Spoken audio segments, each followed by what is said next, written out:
Keluarga jemaat yang dikasihi Tuhan, melalui ayat-ayat bacaan kita saat ini, kita akan bersama merenungkan firman Tuhan ini dalam satu tema, yaitu Tuhan yang memberi, Tuhan yang mengambil. Keluarga jemaat yang dikasihi Tuhan,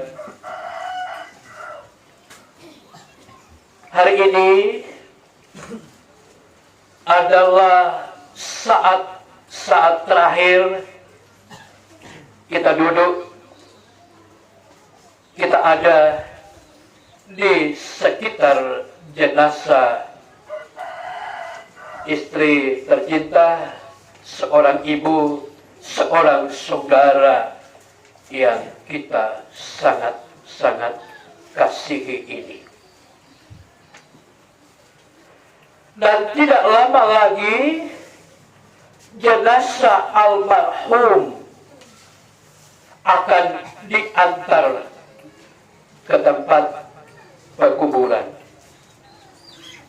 Karena itu, ya, saya biasa mengistilahkan bahwa disinilah atau saat-saat inilah kita mengalami masa tersulit di sepanjang duka yang kita alami. Kenapa? Karena tidak lama lagi kita akan mengangkat, membawa jenazah almarhumah ke tempat perkuburan. Almarhumah sebelum dipanggil Tuhan, ya, sebagaimana sudah disampaikan dalam riwayat hidup, bahwa ternyata sudah cukup lama mengalami penderitaan oleh karena penyakit.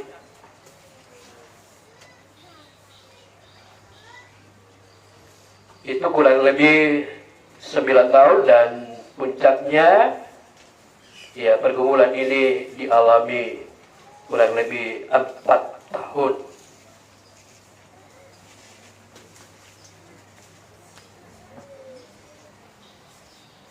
Kalau dihitung secara manusia, bahwa selama pergumulan yang dialami oleh almarhumah itu tentu akan menghabiskan banyak dana. Itu akan menghabiskan banyak daya atau tenaga, bahkan menghabiskan banyak waktu. Dan secara manusia, dalam menghadapi pergumulan yang begitu berat ini, bisa saja akan mendatangkan sungut-sungut, keluh kesah, tawar hati, keraguan.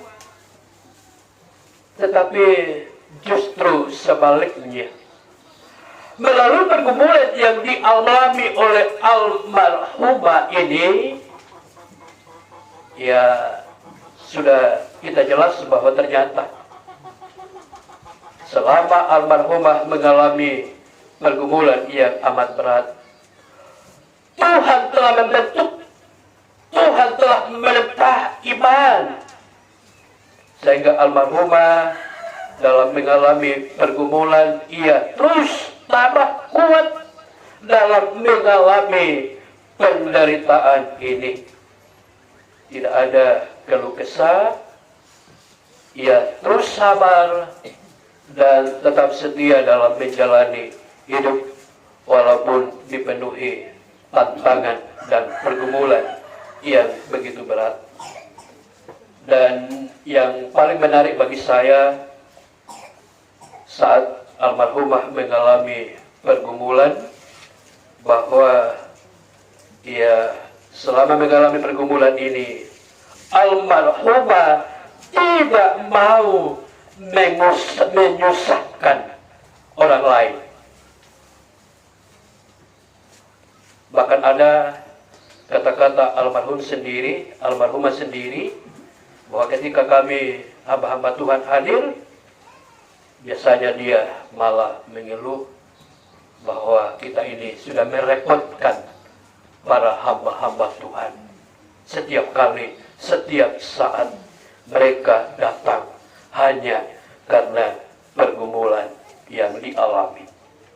Intinya bahwa almarhumah selama mengalami pergumulan ini tidak mau untuk menyusahkan banyak orang.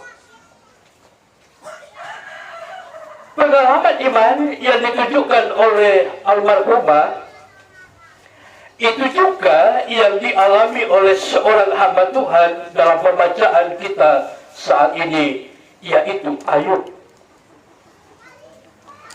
Ayub adalah seorang yang saleh, tetap benar di hadapan Tuhan, dan tetap menunjukkan ketaatannya sebagai seorang pengikut Tuhan.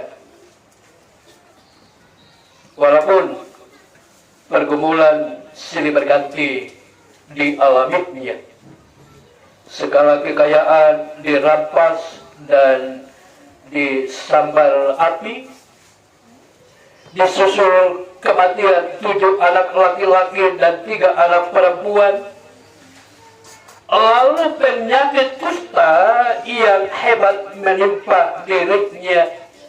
Tetapi semua bentuk pergumulan atau penderitaan yang dialaminya, justru Ayub semakin matang dalam iman. Walaupun dalam penderitaan atau pergumulan, berbagai pihak datang dan menantang Ayub agar meninggalkan Tuhan. Tetapi semua itu Ayub lawan dengan cara-cara iman. Semua itu Ayub lawan dengan kata-kata iman. Sebagaimana dalam pembacaan kita dikatakan, kemudian sujudlah ia, lalu menyembah, katanya, dengan telanjang aku keluar dari kandungan ibuku, dengan telanjang juga aku akan kembali ke dalamnya. Tuhan yang memberi, Tuhan yang mengambil, terpujilah Tuhan. Dalam pergumulannya, Ayub tidak menuduh Allah berbuat yang kurang patut. Nah, apa arti dari semua cara-cara iman dan kata-kata iman yang diungkapkan Ayub? Ayub memahami bahwa semua yang ia miliki, entah itu harta atau nafas hidup sendiri, adalah milik Tuhan, adalah pemberian Tuhan. Tuhan yang memberi dan Tuhan pula yang mengambil. Cara-cara iman dan kata-kata iman akan semakin membuat Ayub kuat dan teguh. Dan dengan cara-cara iman dan kata-kata iman akan beroleh hidup Ayub untuk tetap berjalan pada jalan Tuhan. Keluarga jemaat yang dikasihi Tuhan, pengalaman iman yang ditunjukkan oleh Ayub dan almarhumah Ibu Rodelia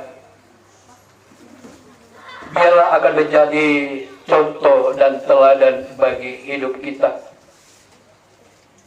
baik kita selaku keluarga maupun selaku jemaat, bahwa seberat apapun pergumulan dan penderitaan yang kita alami, mari kita akan tetap setia kepada Tuhan.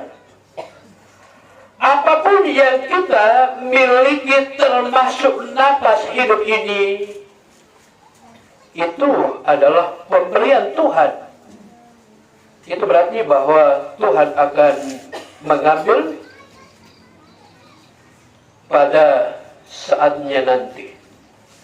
Nah, oleh sebab itu, mari kita relakan kepergian almarhumah. Mari kita relakan kepergian ibu kekasih, istri yang tentu kita cintai ini. Karena apa yang dialami saat ini adalah hak dari Tuhan.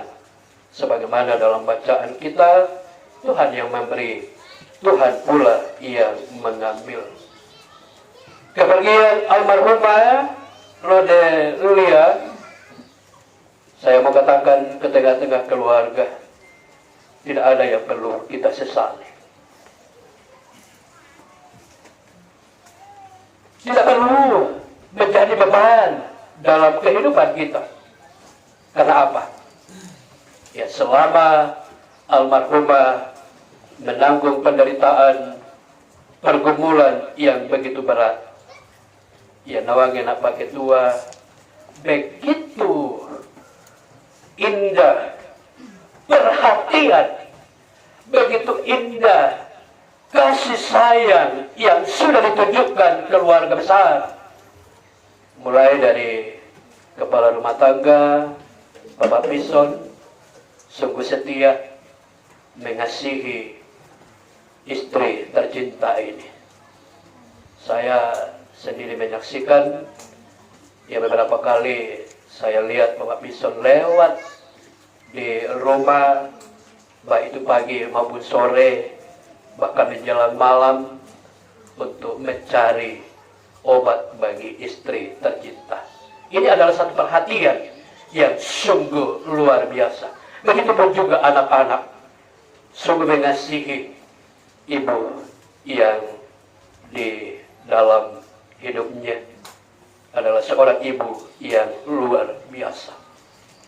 Beberapa kali saya juga melihat bahwa anak-anak harus pulang pergi dari Pokang ke mana lagi ini kampungnya anak-anak, ke Palopo.